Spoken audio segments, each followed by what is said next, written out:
Hey guys, I'm back with part 3, and where we left off is that Gerald and I basically just started dating from the day we met, and we were long distance for about 6 months. I was living in Houston, and he was living in Waco, and so we would take turns traveling to see each other every weekend. We only missed one weekend in that whole 6 months, and that is because I had my tonsils taken out, and I didn't want him to see me like that because your girl was a mess. I was crying, everything hurt. Anyways, two funny things happened in that 6 months that I have to tell you about. So, when Gerald and Thomas came, I think it was the very next weekend or the weekend after that, to stay in Houston to see me and Lindsay. They stayed at my house, so my room was upstairs in my house, and they made the boys stay downstairs because I still lived with my parents at the time because I was only 19 and actually still 18 at this time. I hadn't turned 19 yet. And my parents, whenever we got home, had laid out me and my sister's old My Little Pony and Strawberry Shortcake sleeping bags out for Tom and Gerald to sleep in. And the funniest thing is they're both over 6 feet, so those sleeping bags were tiny on them, and so that was pretty hilarious. They handled it really well. I personally was embarrassed about it, but they handled it really well.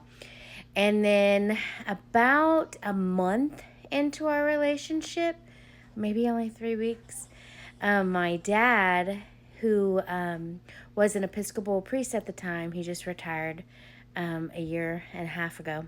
Actually almost 2 years now, called me and Gerald in to have the sex talk with us. And oh my God, was that so embarrassing, because I'm only 18 and Gerald is 22, and I'm just like, oh my gosh.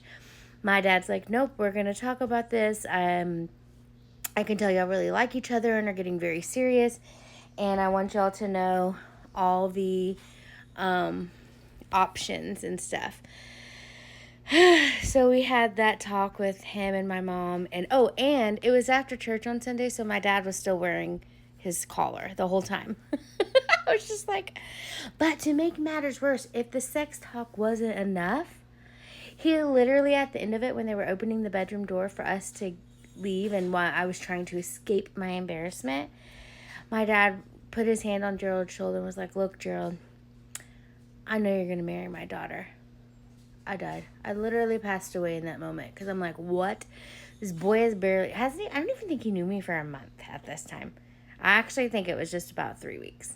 We weren't even doing that. We had not even taken our relationship to that level. Like, I was just like, we had this sex talk, we weren't even having sex, and then he turns around and ends that sex talk with, you're going to marry my daughter.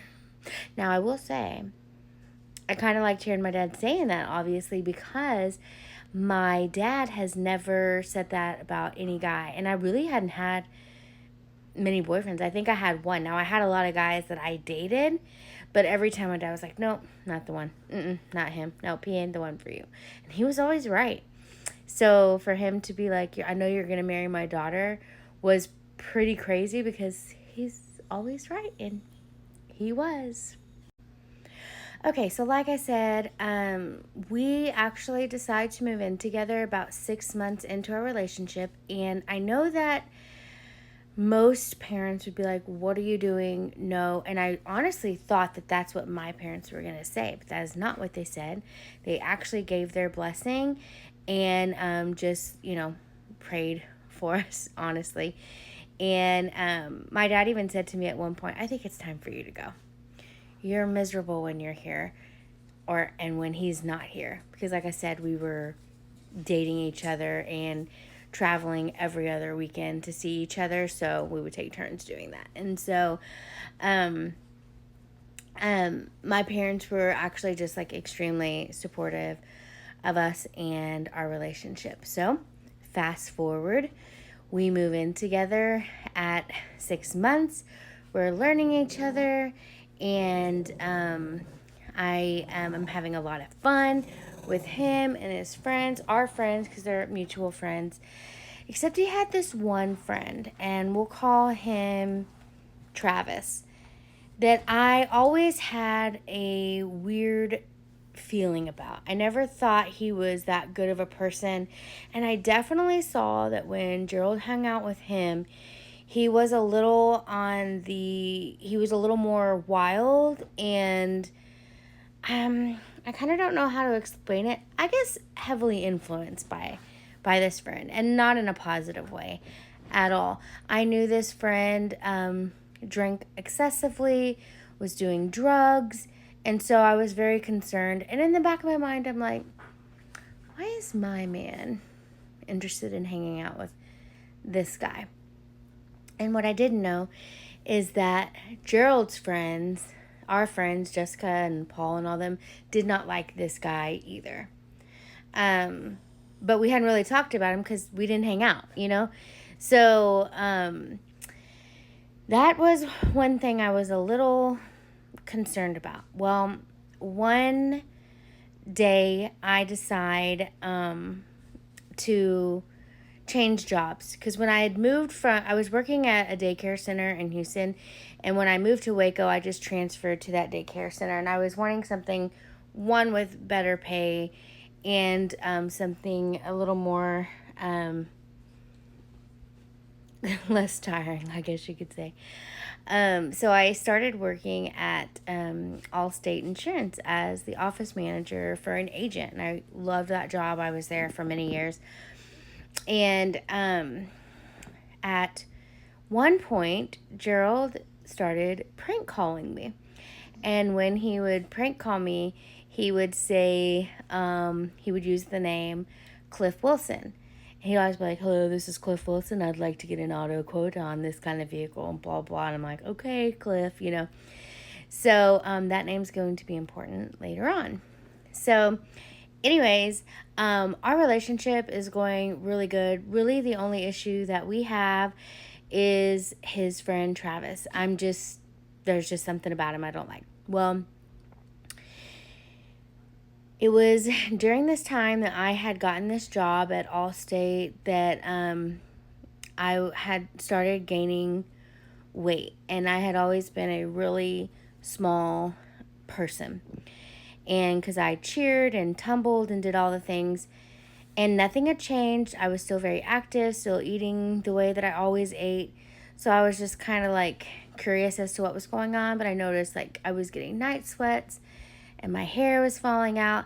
I just didn't feel myself, and I couldn't quite like figure out what was going on. But I just brushed it under the rug. I just thought, well, I'm in a happy relationship, so I'm gaining weight. But what I was not gaining was confidence. So, when Gerald would want to go out and he'd invite me to be like, come on, let's go, I would be like, no, I don't want to. So he would end up going with his friend Travis. And I just thought they were regularly hanging out, but that wasn't the case. So I think it was, hold on, I have to collect my thoughts. Okay, sorry, I had to collect my thoughts because this was like 22, 23 years ago. Okay, so I had started gaining weight and not hanging out with my friends as much because I was embarrassed and just trying to navigate this new plus size life, okay? Gerald had started hanging out with Travis a lot more, and he had gotten invited to a camping trip, and he was like, can I go? And I was like, yeah, that sounds like so much fun. He was like, perfect. He was like, but it's in Mexico. I was like, oh, you're going camping in Mexico? That's weird. And he was like, yeah,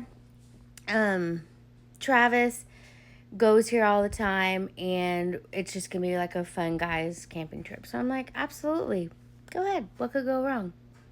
What could go wrong? Literally everything. All right, stay for part 4.